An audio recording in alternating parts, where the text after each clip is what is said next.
老板早安，你的房间的冷气好像又有问题耶，你可以安排去 check 吗？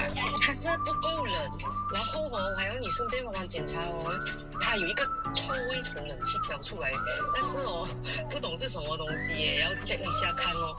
今天这单屋主打给我，跟我讲他冷气开了不大冷，然后吹出来的时候还有一股臭味，这个是什么味道呢？你们知道吗？我懂，通常这种问题呢是 low gas 问题。走，我带你们进去看。就是这架冷气，屋主告诉我吹出来的时候有臭味，而且还不大冷。现在我用这个 detector 来 check 一下，到底是哪里 low gas 问题了。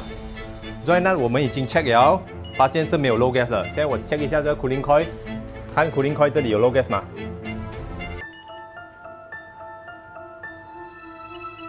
啊，就是这个 cooling coil low gas 啊。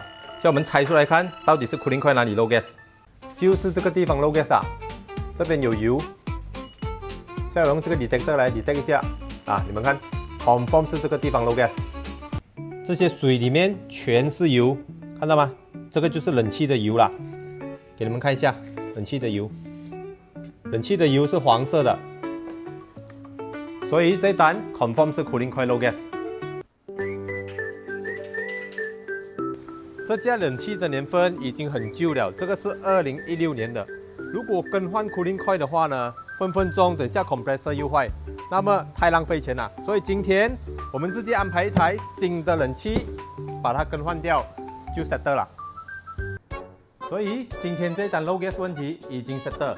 如果你们的冷气也是一样，开的时候不大冷，然后还有一股臭味，建议你们马上把它关掉。